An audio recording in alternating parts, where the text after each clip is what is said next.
Market లో invest చేసి మీ డబ్బులు డబుల్ చేసుకోవాలనుకుంటున్నారా? సుందరరామిరెడ్డి గారి లైవ్ సెమినార్ కి అటెండ్ అవ్వండి.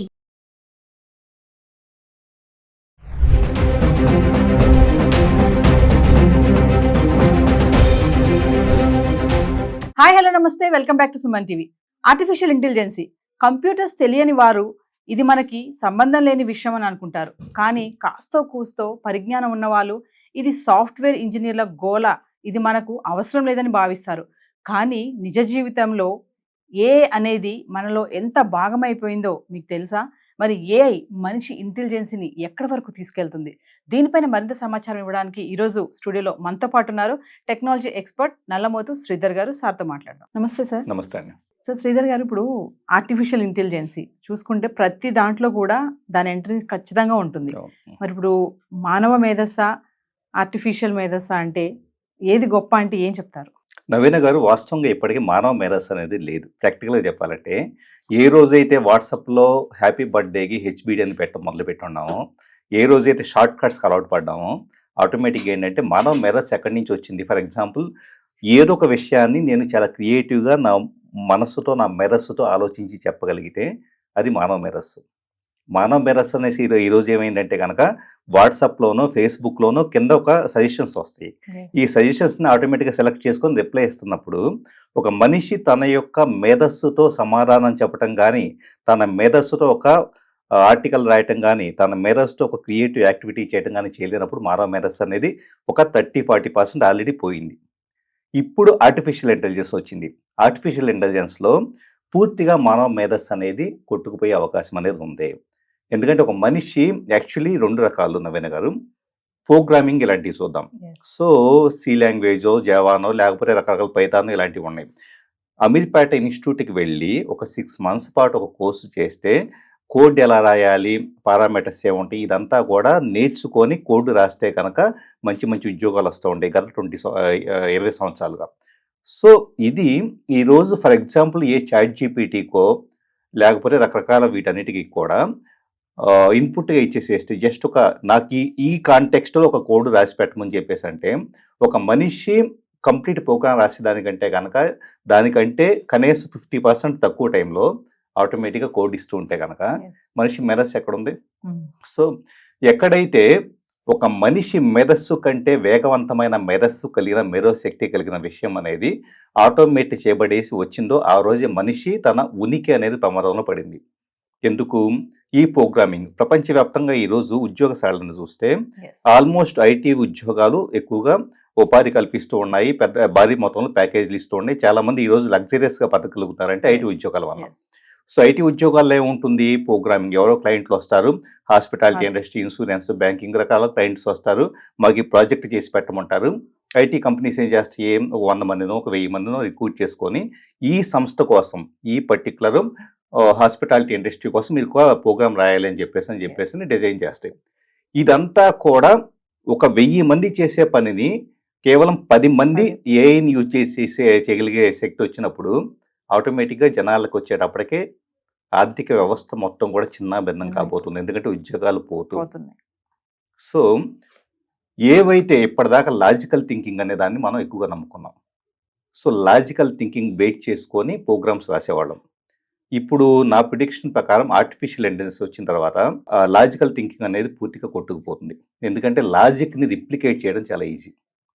అదే మరి దేనికి అవకాశం ఉంటుందంటే ఆర్టిఫిషియల్ ఇంటెలిజెన్స్ని కరెక్ట్గా అర్థం చేసుకుంటే ఒక డీప్గా డీటెయిల్డ్గా నేను ఒక స్పెసిఫిక్ ప్రాంప్ట్ ఇస్తే కనుక, సో ప్రాంప్ట్ ఇంజనీరింగ్ అంటున్నాం. నేను ఫర్ ఎగ్జాంపుల్ నాకేం కావాలో బాగా స్పష్టంగా క్రియేటివ్గా చెప్పగలిగితే అది యాజ్ ఇట్ ఈజ్ ఇవ్వగలుగుతుంది. క్రియేటివ్గా చెప్పగలిగే శక్తిని ఎంతకాలం జనాలు పోగొట్టుకున్నారు. ఎందుకు? లాజిక్ని బేస్ చేసుకొని. సో ఇప్పుడు ఏం కావాలి? ఇప్పుడు క్రియేటివిటీకి పెద్దపీట వేయబడుతుంది. నేను క్రియేటివ్గా ఆలోచించగలిగితే, నాకు ఊహాశక్తి ఉంటే, నేను నాకు కావాల్సింది ఏంటో దాన్ని చాలా వివరంగా అడిగితే ఆర్టిఫిషియల్ ఇంటెలిజెన్స్ అద్భుతంగా పనిచేస్తుంది. సో ఇప్పుడు ఉన్న జనరేషన్కి వచ్చేటప్పటికి ఖచ్చితంగా ఎవరైతే క్రియేటివ్గా థింక్ చేయగలుగుతారో వాళ్ళకి మంచి స్కోప్ ఉండే అవకాశం అనేది ఉంటుంది. ఇది చూసుకుంటే సార్, ఏ అనేది ప్రతి రంగంలోనూ కూడా ఉంది కదా. మీరు అన్నట్టుగా చూస్తే మనిషి తన యొక్క ఆలోచన కానీ, తనకు ఉన్నటువంటి టాలెంట్స్ కానీ మర్చిపోతున్నాడు. అంటే ఇప్పుడు మీరు అన్నట్టు ఒక స్క్రిప్ట్ రాయాలన్నా ఏదైనా ఒక క్వశ్చన్ వచ్చింది, దానికి ఆన్సర్ కావాలంటే టక్మని ఏఐని అడగడము, అంటే మన టాలెంట్ని మనం మర్చిపోతూ దాన్ని యూజ్ చేసుకుంటున్నాం అంటే ఏం చెప్తారు? ఖచ్చితంగా ఇక్కడ ఏం జరగాలంటే, ఇప్పుడు కొంతకాలం పాటు మనకి ఇది చాలా కంఫర్టబుల్‌గా ఉంటుంది. నేను ఇంత కష్టపడి చేయాల్సిన పని లేకుండా పవర్ పాయింట్ ప్రెజెంటేషన్స్ అది తయారు చేసేస్తుంది. సో, టేబుల్స్ తయారు చేసేస్తుంది, రిపోర్ట్స్ ఇస్తూ ఉంది, లేదా స్క్రిప్ట్‌లు ఇస్తుంది, క్వెషన్స్ ఇస్తూ ఉంది. ఇక నేనేం కష్టపడాల్సిన పని లేదు. ఐ యామ్ వెరీ కంఫర్టబుల్ అని ఫీల్ అవుతున్నాం కదా! సో, ఈ కంఫర్టబుల్ అని ఫీల్ అయిన దగ్గరే డేంజర్ ఉంటుంది. ఎందుకంటే, ఎప్పుడైతే నేను ఇంక ఆలోచించడం మానేస్తానో, కొంతకాలానికి ఏమవుతుందంటే బ్రెయిన్‌లో actually neurology, neuro science in డెప్త్‌గా స్టడీ చేస్తున్నాను. ఏ న్యూరల్ నెట్వర్క్స్ అయితే గనక రిపీటెడ్‌గా ఫైర్ అవుతూ ఉంటాయి, అంటే వాటికి మధ్య ఎలక్ట్రిక్ కమ్యూనికేషన్ జరుగుతుందో, ఆ న్యూరల్ నెట్వర్క్స్ స్ట్రెంథెన్ అవుతాయి. ఎస్. ఏ న్యూరల్ నెట్వర్క్సో, ఏ ఆలోచన శక్తి కలిగింది, నేను ఉదాహరణకి ఎక్కువగా ఆలోచిస్తూ ఉన్నాను, రాస్తూ ఉన్నాను, ఏదో చేస్తున్నాను అనుకోండి. ఆటోమేటిక్‌గా మరింత పదును పెట్టబడుతూ ఉంటుంది. ఏ న్యూరల్ నెట్వర్క్స్ అయితే గనక పెద్దగా ఉపయోగించబడవో, వాటికి మధ్య న్యూరోకెమికల్ యాక్టివిటీ జరగదో, అవి బలహీనపడతాయి. సో, ఉపయోగించగలిగేది బలం అవుతుంది, ఉపయోగించనిది బలహీనం అవుతుంది. సో, ఎవరైతే గనక బ్రెయిన్‌లో ఈ కొత్త యాక్టివిటీ న్యూరోప్లాస్టిసిటీ చేయకుండా, మేధస్సు ఉపయోగించకుండా ఎటు చాట్ జీపీటీ ఇస్తుంది కదా! మనకెందుకులే కష్టపడదాం అని చెప్పేసి అనుకుంటారనుకోండి. సో, అది ఇచ్చే ఒక 10 క్వెషన్స్ కూడా, లేకపోతే ఆ ఇన్ఫర్మేషన్ కూడా మనం గుర్తుపెట్టుకోవడానికి ప్రయత్నించకపోతే, ఆ మూమెంట్‌కే వెతికి పట్టుకొని ఎక్కడ అవసరమో అక్కడ వాడుకుందాం అని చెప్పేసి అనుకుంటే, సో, మన షార్ట్ టర్మ్ మెమరీ ఏం కావాలి, లాంగ్ టర్మ్ మెమరీ ఏం కావాలి? ఎస్. సో, గుర్తుపెట్టుకునే శక్తి పూర్తిగా కోల్పోతాం. కోల్పోయినప్పుడు ఏమవుతుందంటే, ఆల్జీమర్స్ లాంటివి మనం చూస్తున్నాం. ఎవరికొచ్చేవి 60, 70, 80 ఇయర్స్ తర్వాత ఎస్. వాళ్ళకే డీజనరేటివ్ డిసీజ్ లాగా బ్రెయిన్‌లో న్యూరాన్స్ వయసుతో పాటు ఆటోమేటిక్‌గా తగ్గిపోతూ, అవి చచ్చుబడిపోతూ వచ్చేది. ఇప్పుడేమవుతుందంటే, రాబోయే 10, 15 సంవత్సరాల ఆల్జీమర్స్ 30, 40 ఏళ్ళకి వచ్చినా ఆశ్చర్యపోవాల్సిన పని లేదు. ఎందుకు అంటే గనక వీఆర్ కంప్లీట్లీ డిపెండింగ్, అసలు మన మైండ్‌లో, మన బ్రెయిన్‌లో ఉండే న్యూరాన్స్ అసలు పని పెట్టట్లా. ఇప్పుడు ఏమవుతుంది? సో, పని పెట్టకపోతే గనక వాటికి మధ్య ఎలక్ట్రోకెమికల్ యాక్టివిటీ జరగదు. ఎస్. ఆటోమేటిక్‌గా ఏమవుతుందంటే గనక ఏవైతే రీప్రొడ్యూస్ కావో అవి యాక్టివ్‌గా ఉంటే మాత్రమే అవి చచ్చిపోవడం, కొత్త న్యూరాన్స్ పుట్టుకురావడం జరుగుతుంది. ఎస్. అసలు యాక్టివ్‌గా లేకపోతే చచ్చిపోయినవి రీప్రొడ్యూస్ కావు. ఎస్. ఆటోమేటిక్‌గా డిసీజ్ వస్తాయి. డిసీజ్ వస్తాయి. అంటే సార్ ఇప్పుడు ఏ అనేది మనిషి ఇంటెలిజెన్స్‌ని ఎక్కడి దాకా తీసుకెళ్తుంది అంటే, ఎంతవరకు వెళ్తుంది అంటే ఏం చెప్తారు? మనిషి ఇంటెలిజెన్స్‌ని వాస్తవంగా తీసుకెళ్ళదు. వాస్తవంగా మనిషి ఇంటెలిజెన్స్ కోల్పోతాడు. ఎందుకు కోల్పోతాడంటే, వాస్తవంగా ఇప్పుడు నాకు నేనుగా ఒక సమస్య ఉందనుకోండి. ఈ సమస్యకే దీన్ని ఎలా ఆలోచించాలి, ఎలా సాల్వ్ చేయాలని చెప్పేసని ఎప్పుడైనా కూర్చొని ఒక అరగంటో, గంటో, 10 రోజుల పాటు ఆలోచించేసి, ఓకే నాకొచ్చిన లైఫ్ ప్రాబ్లమ్‌ని ఇలా హ్యాండిల్ చేయాలని చెప్పేసి నాకు నేను కన్క్లూజన్‌కి వస్తాను. Based on my past experience, నా లైఫ్‌లో ఉన్నాయి గానీ ఇలాంటిదంతా. సో, ఒక మనిషి ఆలోచించినప్పుడు ఎలా ఉంటే, ఏఐకి ఇదే సమస్యని ఇచ్చేసి నాకు ఈ ప్రాబ్లమ్ వచ్చింది, సో, నాకు ఫైనాన్షియల్ లాస్ వచ్చింది, నా లైఫ్‌లో ఇలా జరిగిందని చెప్పేసి ఒక చిన్న కాంటెక్స్ట్ ఇచ్చామనుకోండి. అదేం చేస్తుంది? దానికి పాజిబుల్ అయిన కొన్ని సినారియోస్‌లో ఇస్తుంది. ఎస్. దాంట్లో పాస్ట్ ఎక్స్‌పీరియన్సెస్ అన్నీ నారేట్ చేయడానికి మనకు అంత ఓపిక ఉండదు. సో, ఆటోమేటిక్‌గా ఏంటంటే అది దానికి అర్థమైనంత వరకు ఇస్తుంది. ఇప్పుడేమవుతుంది? మనిషి తన సొంత ప్రాబ్లమ్స్‌ని సాల్వ్ చేసుకునే శక్తిని కూడా కోల్పోతాడు. ఎస్. ఆటోమేటిక్ ఇంటెలిజెన్స్ ఎక్కడుంటుంది? ఎక్కడికెళ్తుంది? ఎక్కడికెళ్ళే అవకాశం లేదు. సింపుల్‌గా చెప్పాలంటే ఇంటెలిజెన్స్ ఉన్నది కూడా కోల్పోతూ ఉంటాం. రెండోది, ఆర్టిఫిషియల్ ఇంటెలిజెన్స్ వచ్చిన తర్వాత మనుషులకు మధ్య వచ్చేటప్పటికి ఎమోషన్ కూడా మిస్ అవుతుంది. ఎస్. ఎందుకంటే ఆ ఇన్ఫర్మేషన్ ఏదైతే ఇవ్వబడుతుందో, ఇన్ఫర్మేషన్‌లో ఎమోషన్ క్యారీ కాదు. అవును. ఇప్పుడు నేను ఒక అనాలిసిస్ చేస్తూ ఉన్నాను, మనం మాట్లాడుకుంటూ ఉన్నాం. సో, ఇద్దరు వ్యక్తులు కూర్చొని మాట్లాడుకునేటప్పుడు వచ్చే ఇన్ఫర్మేషన్ ఉంది చూసారా? ఈ ఇన్ఫర్మేషన్‌కి ఉండే వాల్యూ, వెయిటేజీ నేను ఏఐతో వచ్చేటప్పుడు నాకు ఇలాగ చెప్పు అని చెప్పేసి అన్నాను అనుకోండి. మీరు అడిగారు, ఎందుకు శ్రద్ధ గారిని పిలవటం, జస్ట్ ఏఐ ఏంటో అని చెప్పేసి అని తెలుసుకుందామని జస్ట్ మీరు చాట్ జీపీటీని అడిగారు. ఏఐ వలన ఎలాంటి కాన్సిక్వెన్సెస్ ఉన్నాయని అడిగారు అనుకోండి. అది ఇస్తుంది. ఇస్తుంది కానీ దాంట్లో నా వాయిస్‌లో వచ్చే ఎమోషన్ కానీ, నా టోన్ కానీ, నా బాడీ లాంగ్వేజ్ కానీ, ఒక హ్యూమన్ కనెక్టివిటీ కానీ ఉండదు. ఉండదు. ఆటోమేటిక్‌గా ఏమవుతుంది? ఇన్ఫర్మేషన్ మాత్రమే రాజ్యం వెళ్తుంది తప్పించి మనుషులు ఉండరు. ఎస్.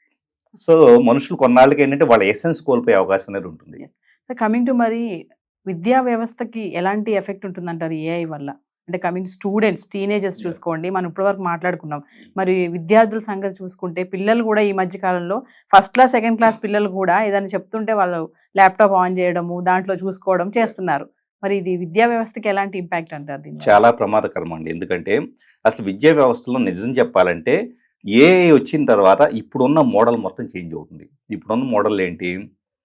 సో, జూన్‌లోనో, జూలైలోనో క్లాసెస్ స్టార్ట్ అవుతాయి. స్టార్ట్ అయిన తర్వాత లెసన్స్. సో డిసెంబర్ దాకా మధ్య మధ్యలో హాలిడేస్, ఆ తర్వాత జనవరి దాకా ఇలా ఉంటాయి. ఎగ్జామినేషన్ పెడుతూ ఉంటారు Yes. మధ్య మధ్యలో. ఈ ఎగ్జామ్స్ ఏ బేసిస్ మీద నడుస్తాయి? ఈ సెమిస్టర్లో ఒక 2 చాప్టర్స్ కంప్లీట్ అయిన ఉన్నాం. ఈ 2 చాప్టర్స్లో ఇంపార్టెంట్ క్వశ్చన్స్ బై హార్ట్ చేసి దానిని మళ్ళా పేపర్ మీద రాసేసేస్తే కనుక ఓకే, ఇతనికి బాగా గుర్తుంది కాబట్టి ఇతను మంచి మార్కులు వేయచ్చు అన్నది ఇప్పుడున్న విధానం. Yes. అంటే దీంట్లో ఏంటంటే ఫస్ట్ చదవటము, గుర్తుపెట్టుకోవటము, తర్వాత రీప్రొడ్యూస్ చేయడం, ఈ 3 ఫేజెస్ మనకు ఉంది. ఈ 3 ఫేజెస్ ఎప్పుడు కావాలి? ఒక మనిషి వాస్తవంగా చెప్పాలంటే కనుక గుర్తుపెట్టుకునే శక్తి అవసరం. అయితే ఈరోజు చాట్ జీపీటీ లాంటివి వచ్చేటప్పటికి టక ప్రతి దానికి కూడా ఆన్సర్స్ ఇస్తూ ఉన్నప్పుడు, చాలా మంది పిల్లలు వచ్చేటప్పటికి వాటికి వెళ్తూ ఉన్నప్పుడు వీళ్ళు గుర్తు పెట్టుకోవడం వల్ల ఉపయోగం ఏంటి? నిజంగా గుర్తు ఎందుకు పెట్టుకోవాలి? గుర్తు పెట్టుకోవడం వల్ల ఉపయోగం ఏంటి? Yes. రేపు వీళ్ళు వచ్చేటప్పుడు ఫర్ ఎగ్జాంపుల్ ఇప్పుడు ఎగ్జామ్ కోసం గుర్తు పెట్టుకున్నారు, కష్టపడ్డారు, గుర్తు పెట్టుకున్నారు, ఎగ్జామ్ రాశారు, మార్కులు వచ్చినాయి. రేపు డొమైన్లోకి వెళ్ళిన తర్వాత, ఫీల్డ్లోకి వెళ్ళిన తర్వాత గుర్తు పెట్టుకోవాల్సిన అవసరం లేకుండా ఎక్కడో చాట్ జీపీటీని చూసేసేసి ఇచ్చేస్తారు. అప్పుడు మరి ఇప్పటిదాకా మిమ్మల్ని కూర్చోబెట్టేసి క్లాస్లో కూర్చోబెట్టి గుర్తు పెట్టుకోండి ఎగ్జామ్స్ రాయండి అని చెప్పేసి అని పూర్తిగా టార్చర్ పెట్టేసి, నిజం చెప్పాలంటే కనుక అంత మనం కాంపిటేటివ్గా తీసుకెళ్ళి చేసామనుకోండి, చేస్తే నిజంగా రియల్ లైఫ్ సినారియోలో వాళ్ళు దాన్ని ఉపయోగిస్తున్నారు జ్ఞాపక శక్తిని అంటే కనుక పూర్తిగా బయటికి వెళ్ళిన తర్వాత వైఫై అయిపోతుంది. Yes. ఇంకెందుకు ఉపయోగం? Yeah. సో విద్యా వ్యవస్థను రీమోడల్ చేయాల్సిన అవసరం ఉంది. ఎలాగా? ఏ టూల్స్ని ఎలా యూజ్ చేయాలి, క్రియేటివ్గా ఎలా థింక్ చేయాలి, ప్రాంప్ట్ ఇంజనీరింగ్ ఎలా చేయాలి, ఏ టూల్స్ని బేస్ చేసుకుని ఒక హ్యూమన్ ఎసెన్స్ని యాడ్ చేసుకుంటా వెళ్ళిపోయి ఒక హ్యూమన్గా నేనే క్వాలిటీస్ నేర్చుకుంటే ఏఐతో నేను ఇంకాస్త బెటర్గా ఎలా ప్రొడ్యూస్ చేయగలుగుతాను అన్నదాన్ని బేస్ చేసుకుని విద్యా వ్యవస్థను రీడిఫైన్ చేయగలిగితేనే ఈ రోజు ఉన్న విద్యార్థులకు భవిష్యత్తు ఉంటుంది. అంటే దాన్ని మనం ఎలా టాలెంటెడ్ గా యూజ్ చేసుకోవాలనేది నేర్చుకోవాలి, కానీ అది పక్కన పెట్టేసి ఇంకా నేను చెప్పాలంటే సోమరిలాగా తయారవుతున్నారు 100%.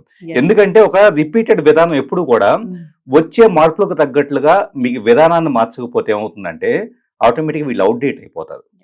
సో మనం ఎవరినైతే కాలేజీలకి, స్కూల్స్కి పంపించేసేస్తూ వీళ్ళు బాగా చదువుతున్నారు, మిగతా వాళ్ళకంటే కంపేర్ చేసి మా పిల్లలు ఇంకా బాగా చదువుతున్నారు గొప్ప ఫీల్ అవుతున్నాము, వీళ్ళు రేపు ఏమవుతారు, 10 ఏళ్ల తర్వాత ఏమవుతారు, 20 ఏళ్ల తర్వాత ఏమవుతారు, ఇప్పటి నుంచి విజన్ లేకపోతే అప్పటికి వెళ్ళేటప్పటికే వాళ్ళు తిట్టుకుంటారు.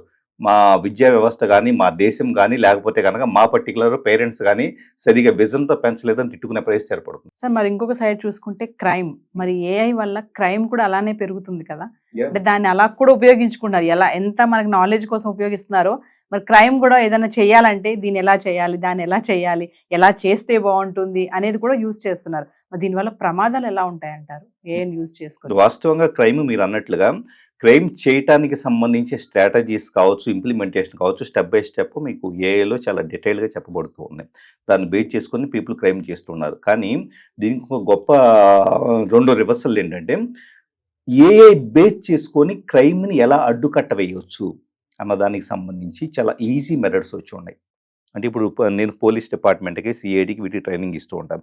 సో మామూలుగా అంతకుముందు ఉండే టూల్స్ ఖాళీ లైనక్స్లో కొన్ని పైథాన్ స్క్రిప్ట్లు వాడేసేసి ఏదో సంథింగ్ కొంతవరకు 30-40% వరకు మాత్రం ఎఫెక్టివ్నెస్ ఉండేది. ఇప్పుడు ఏంటి, ఏఐ బేస్ చేసుకొని ప్రొయాక్టివ్ డిఫెన్స్ అనేది అసలు క్రైమ్ జరగడానికి ముందే, ఉదాహరణకి మనకు టెలిఫోన్ కాల్స్ వస్తూ ఉన్నాయి అనుకోండి. ఈరోజు మనం చూస్తే చాలా టెలికామ్ ఆపరేటర్స్ స్పామ్ కాల్స్ని ముందు ఐడెంటిఫై చేసి పారేస్తున్నారు. ఇంతకుముందు ట్రూ కాలర్ లాంటివి ఉండే కానీ అంతకంటే పవర్ఫుల్గా ఈరోజు ఫిల్టర్ చేయగలుగుతున్నారు. ప్లస్ వాటిని బ్లాక్ లిస్ట్ పెట్టడము. ఒక బ్యాంక్ వెబ్సైటే ఉందనుకోండి, బ్యాంక్ వెబ్సైట్ మీద డీడాస్ అటాక్ ఇలాంటివి ఏదైనా వస్తుంటే వాటిని ఐడెంటిఫై చేసి, ప్యాటర్న్ ఐడెంటిఫై చేసి, ఐపీ అడ్రస్ని ఐడెంటిఫై చేసి ముందే బ్లాక్ చేయడం కూడా ఈజీగా పాసిబుల్ అవుతుంది. అంటే క్రైమ్ చేసే విధానాలు మీరు అన్నట్లుగా ఈజీ అయిపోయినాయి. ప్లస్ మళ్ళీ డిఫెండ్ చేసే విధానాలు ఎప్పుడు ఈ 2 ఈక్వల్గా అంటే నడుస్తాయండి. ఇప్పుడే కాదు, ఎప్పుడైనా కూడా ఇక్కడ ఒక కొత్త విధానం వస్తే దానికి సంబంధించి చేసి ప్రొయాక్టివ్గా డిపార్ట్మెంట్ చేయడం ఇంకోటి వస్తుంది. కాబట్టి ఏంటంటే వీటిని మనం ఛాలెంజ్గా తీసుకెళ్లడమే తప్పించేసి చేయగలిగింది అయితే ఏమీ లేదు. అంటే దీన్ని మనం ఏది అడిగితే అది మనకి ఇన్ఫర్మేషన్ ఇస్తుంది కాబట్టి అది మంచి అయినా చెడైనా ఇస్తుంది. మనం బ్యాడ్ గా అడిగితే బ్యాడ్ ఇన్ఫర్మేషన్, గుడ్ అడిగితే గుడ్ ఇన్ఫర్మేషన్ వస్తుంది. మనం ఉపయోగించుకునే దాంట్లోనే బట్టి ఉంటుంది, మన టాలెంట్ బట్టి ఉంటుంది. ఇంకొకసారి సార్ ఫైనల్ గా అంటే పేరెంట్స్ విషయానికి వస్తే మనం ఇందాక అనుకున్నట్టుగా స్టూడెంట్స్ కూడా ఏదైనా ఇన్ఫర్మేషన్ అడిగినప్పుడు ఏ ఉంది కదరా అడుగు, సిస్టమ్ ఉంది కదా, మొబైల్ ఉంది కదా, గూగుల్ కొట్టు అంటున్నారు. పేరెంట్స్ కూడా అలానే ఉన్నారు. అంటే వాళ్ళకి టైం ఉండట్లేదు, పిల్లలతో కూర్చోబెట్టుకుని చెప్పి టైం లేదు. మరి అంటే పేరెంట్స్కి ఏమైనా చెప్తారా మీరు? మెయిన్ అండి, ఇప్పటిదాకా పేరెంట్స్ కానీ సొసైటీ కానీ మిస్ అయింది ఏంటంటే పిల్లలను చదువుల పేరు మీద తీసుకెళ్ళేసి ఇందాక చెప్పిన మోడల్లో ఏంటి చదవటము, గుర్తుపెట్టుకోవడం, రీప్రొడ్యూస్ చేయడం, ఈ మోడల్ ఇరికించేశారు. ఈ మోడల్ ఇంకా అసలు వర్కౌటే కాదు, 100% వర్కౌట్ కాదు. మరి ఏం చేయొచ్చు? Make your children more exposure to the సొసైటీని ఎలా హ్యాండిల్ చేయాలి, స్ట్రెస్ ప్యాటర్న్స్ని ఎలా హ్యాండిల్ చేయాలి, లేకపోతే క్రియేటివ్గా ఎలా థింక్ చేయాలి, ఏఐ లాంటివి ఎలాగ ఉపయోగించుకోవాలి, సొసైటీలో వచ్చే డైనమిక్స్ చేంజెస్. ఇప్పుడు ఏఐ బేస్డ్గా ఫర్ ఎగ్జాంపుల్ ఐటీ ఇండస్ట్రీలో ఒక చేంజ్ వస్తుంది అనుకోండి, దాన్ని వీళ్ళు ఇప్పటిదాకా ఎవరో చెప్పాల్సి వస్తుంది. ట్రాక్ చేసుకోండి, మీరే ట్రాక్ చేసుకోండి. అంటే మీరు పేరెంట్సో లేకపోతే సొసైటీనో మీడియానో చెప్పడం ఏంటి? పిల్లలను వచ్చేటప్పటికి వాళ్ళ అప్డేట్స్ని తెలుసుకొని దానికి తగ్గట్టుగా వాళ్ళ పర్సనాలిటీని వాళ్ళు మౌల్డ్ చేసుకునేలాగా, తయారు చేసుకునేలాగా వాళ్ళ శక్తి సామర్థ్యాలు పెంచాల్సిన అవసరం చాలా ఉంది. అంతే తప్పించి ఇప్పటిదాకా ఒక పర్టికులర్ స్టీరియోఫోనిక్ లాగా ఇది చదవండి, గుర్తు పెట్టుకోండి, మళ్ళీ అప్పచెప్పండి అని చెప్పేసి పద్ధతులు అయితే నడవదో. అలాగ ఒకవేళ ఏ పేరెంట్ అన్నా పెంచుతుంటే ఖచ్చితంగా వాళ్ళని చేతగాని వాళ్ళనిగా చేసినట్లే లెక్క. మరింత డైనమిక్గా పిల్లల్ని పెంచాల్సిన అవసరం ఉంది. వాళ్ళు ట్రెండ్ అని ఎప్పటికప్పుడు, ఎందుకంటే ఇప్పటిదాకా నవీన గారు 10 ఏళ్లకు ఒకసారి ట్రెండ్ మారింది. ఇప్పుడు 1 మంత్ లోపల నెక్స్ట్ 1 మంత్లో ఏ ట్రెండ్ ఉంటుందో కూడా చెప్పలేని పరిస్థితి. సో 1 మంత్కి ఒకసారి మనిషి తాను మరింత మెరుగుపరుచుకుంటేనే బతకగలుగుతాడు. సో పేరెంట్స్ దాన్ని దృష్టిలో పెట్టుకొని పిల్లల్ని గైడ్ చేయాల్సిన అవసరం ఉంది. సో కమింగ్ టు మరి అమెరికాలో కూడా ఈ ఏ ఎఫెక్ట్ అనేది మన ఇండియన్ స్టూడెంట్స్ పైన బాగానే పడింది అనుకోవచ్చు. ఎందుకంటే చూస్తున్నాం ఆర్టికల్స్ కూడా ఏ ఇంపాక్ట్ వల్ల చాలా మంది జాబ్స్ పోవడం, లే ఆఫ్స్ రావడం అనేది గతంలో కూడా ఉన్నాయి మనకి లే ఆఫ్స్ అని. కానీ ఇప్పుడు చూసుకుంటే ప్రెసెంట్ ఏఐ వల్ల మన ఇండియన్ స్టూడెంట్స్ జాబ్స్ కూడా పోతున్నాయి. దీన్ని ఎలా చూడొచ్చు అంటారు? ఎప్పుడైనా కూడా ఏ సొసైటీ అయినా, ప్రపంచంలో ఏ సొసైటీ అయినా తన ప్రజల యొక్క హక్కుల్ని కానీ తన ప్రజలకు సంబంధించేసి సేఫ్టీని కాపాడుకోవటం, అమెరికా అయినా ఇండియా అయినా ఎక్కడైనా కూడా అక్కడ జరుగుతూ ఉంటుంది. ఎప్పుడు ప్రమాదం అనేది పొంచి ఉన్నప్పుడు. సో ఏమైంది, అందరూ బతకగలిగేటంత స్కోప్ ఉన్నప్పుడు ఏమైంది, ఇండియా నుంచి రోజు చూస్తే ఎయిర్పోర్ట్లో చూస్తే కొన్ని వేల మంది వెళ్తూ ఉండేవాళ్ళు. సో మరి అక్కడ ఈరోజు అక్కడ ఉండే వాళ్ళ ఉద్యోగాలు పోయే ప్రమాదం ఉన్నప్పుడు, అక్కడే చాలా రిస్క్లో ఉన్నప్పుడు భారతదేశం మీద, చైనా మీద, అన్ని దేశాల మీద ప్రభావం పడే అవకాశం అనేది ఉంటుంది. సో ఖచ్చితంగా అందుకనే దురదృష్టవశాత్తు మన ఇండియాలో చేసిన ఒక పెద్ద తప్పు ఏంటంటే ఇన్ఫ్రాస్ట్రక్చర్ మీద మనం ఇన్వెస్ట్ చేయలేదు. సో ఏ చైనానో తైవాన్నో వీళ్ళు ఇన్వెస్ట్ చేసినంతగా రా మెటీరియల్స్ కావచ్చు, లేకపోతే ప్రొడక్షన్ కావచ్చు, చిప్ సెట్లో, లేకపోతే హార్డ్వేర్ ఇండస్ట్రీ కానీ ఇలాంటిది ఏది కూడా లేదు. ఓన్లీ సర్వీస్ బేస్డ్గా మాత్రం బతుకున్నాం. సో అట్లీస్ట్ ప్రభుత్వాలు ఎప్పటికన్నా రియలైజ్ అయ్యేసి కనీసం ఇక్కడ ఇన్ఫ్రాస్ట్రక్చర్ బేస్డ్, ఎందుకంటే సర్వీస్ ఓరియంటెడ్ ఇంకెప్పటికీ నడవదు. ఎందుకంటే సర్వీస్ సెక్టర్ ఏంటి, సేమ్ ఇట్లానే కోడింగ్, సపోర్ట్ మెకానిజమ్స్, ఏదో ప్రోడక్ట్ తయారు చేస్తారు. కస్టమర్ కేర్ వాళ్ళు కస్టమర్ కేర్ టైప్లో యూఎస్ నుంచి అక్కడ క్లయింట్స్ వచ్చి మాకు ఈ బగ్ ఉంది, దీన్ని సాల్వ్ చేయమంటారు. ఇండియాలో కూర్చొని మనం అది సాల్వ్ చేస్తూ ఉంటాం. సాఫ్ట్వేర్ ఆటోమేటిక్గా చేస్తుంటే ఇంకా మనకి ఇంకేముంది. కాబట్టి ఇప్పుడు ఉన్నదేంటి, హార్డ్వేర్కి. సో హార్డ్వేర్కి సంబంధించిన సెగ్మెంట్స్ ఇన్ఫ్రాస్ట్రక్చర్ గవర్నమెంట్ స్ట్రెంథన్ చేస్తే కనీసం యూఎస్ వెళ్ళాల్సిన పని లేకుండా, ఇంకో దగ్గర వెళ్ళాల్సిన పని లేకుండా అందరూ ఇక్కడ బతికే అవకాశం అనేది ఉంటుంది. సో ఫైనల్లీ ఏ అనేది ఎలా జీర్ణించిపోయిందంటే ఇన్ఫర్మేషన్ కోసమే కాకుండా రీసెంట్గా కొన్ని ఆర్టికల్స్ చూసాం మనం. అంటే ఏఐలో ఒక చాట్ జీపీటీ ఒక ఏమంటారు క్యారెక్టర్ని సృష్టించుకొని దాంతో మాట్లాడడం. మీరు ఇందాక చెప్పారు అసలు ఎమోషన్సే ఉండవు ఏఐతో వల్ల, ఓన్లీ మ్యాటర్ తప్ప అన్నారు కదా. మరి ఇలాంటి ఒక క్రియేట్ చేసుకుని ఒక క్యారెక్టర్ని ఆమెతో మాట్లాడడము, ఆమె ఏం చెప్తే అది చేయడము అనేది ఒక ఆర్టికల్ మనం రీసెంట్ చూసాం. అది క్రైమ్ వరకు వెళ్ళడము, చెప్పినట్టు విని వచ్చి పరిగెత్తుకుంటూ రావడం, ఫాస్ట్ గా నా కోసం రా, ఎంతసేపు వెయిట్ చేయాలి నీ కోసం అంటే, తను ఇంకేంటంటే తను ఒక మనిషి అనేది కూడా మర్చిపోయి ఒక ఏఐ రమ్మంటే నన్ను పిలుస్తుంది, నేను తొందరగా వెళ్ళాలని, వాళ్ళని నువ్వు చంపేసే అన్నప్పుడు వాళ్ళని చంపడం, ఇట్లాంటివి. అంటే మనిషి ఇంతవరకు వెళ్ళిపోతున్నాడు. అంటే ముందు ముందు కూడా మరి ఇలానే ఉంటుందంటారా? దీనికి మనం ఎక్కడ ఏమంటారు బ్రేక్ చేయలేమంటారా దీన్ని? ఖచ్చితంగానండి, మీరు అన్నది అది పెద్ద సమస్య. ఎందుకంటే ఈరోజు ఒక మనిషికి ఫర్ ఎగ్జాంపుల్ నేనే పొద్దున్నే సాయంత్రం కంప్యూటర్ ముందు కూర్చున్నాను అనుకోండి, కూర్చోవడం అంటే ఐసోలేటెడ్, బయట ప్రపంచం నుంచి నేను డిస్కనెక్ట్ అయిపోయాను. ఇప్పుడు ఏమవుతుంది, నేను స్క్రీన్ మీద చూసే కంటెంటే, ఆ కంటెంట్ ఎవరో ఒక క్యారెక్టర్ మీరు అన్నట్టు అనుకోండి, ఈ క్యారెక్టర్ నేనే అయిపోతాను తప్పించి మిగతా ప్రపంచం అనేది ఏది ఉండదు. కొంతసేపటికి ఏమవుతుందంటే నా సొంత ఇంటెలిజెన్స్ పోగొట్టుకొని ఏది చెబుతుంటే దానికి అది కొన్ని రోజుల పాటు జరిగితే కనుక నా పర్సనాలిటీ, నా క్యారెక్టర్, నా డెసిషన్ మేకింగ్, నేను జీవితంలో ఏం చేయాలి, నా ప్రయారిటీస్ అన్ని పక్కకి వెళ్ళిపోయేసి అదే నన్ను ఆడిస్తూ ఉంటుంది. సో ఇప్పుడు ఏమవుతుంది, తెలియకుండానే ఒక రకమైన పిచ్చితనం అవుతుంది. మనిషి సొంత ఇంటెలిజెన్స్ను కోల్పోవడం ఖచ్చితంగా పిచ్చితనం అవుతుంది, మూర్ఖత్వం అవుతుంది. సో అందుకని ఏంటంటే టెక్నాలజీ ఈరోజు వచ్చిన తర్వాత చాలామంది సోషల్ మీడియాలో వ్యాలిడేషన్ కోసం, ఇప్పుడు నేనే ఉన్నాను, సో ఒక ఫోటో పెట్టేసి నాకు 100 లైకులు కొడితే, 1000 లైకులు కొడితే దానికి సంబంధించి డోపమైన్ రిలీజు ఇవన్నీ కూడా దాని నుంచి నాకు హ్యాపీనెస్ కోసం ఎవరి మీద డిపెండ్ అయ్యాను, సోషల్ మీడియా మీద. సో ఆ స్థాయి దాటిపోయేసి అంటే ఇప్పటికే కొంత సోషల్ మీడియా వలన ఏమైందంటే కనుక బయట ప్రపంచాన్ని కనెక్టివిటీ పోగొట్టుకున్నాం. ఎస్. ఇప్పుడు ఏమైందంటే కనుక ఇంక అది కూడా లేదు, జస్ట్ నాకు కావాల్సినట్లు ప్రవర్తించే ఒక క్యారెక్టర్ అక్కడ ఉంది కాబట్టి ఆటోమేటిక్గా పూర్తిగా సోషల్ మీడియాలో కూడా వదిలిపెట్టేసి నాకు టోన్ అయిపోయిన ఈ పర్టికులర్ పర్సన్తో స్పెండ్ చేస్తాను. కొంతకాలానికి పూర్తిగా నేను ఎందుకు పనికిరాని వ్యక్తిగా తయారవుతాను. ఎస్. సో అందుకని ఏంటంటే ఖచ్చితంగా మెంటల్ హెల్త్ అనేది చాలా ఫోకస్ చేయాల్సిన విషయం. ఏ రోజుల్లో మానసిక శక్తిని కానీ తన సొంత ఇంటెలిజెన్స్ని కానీ బయట పీపుల్తో స్పెండ్ చేసేదాన్ని కానీ మనం చేయకపోతే చాలా మంది ముందు మానసిక సమస్యలతో సఫర్ అవుతారు. Thank you sir. వెల్కమ్.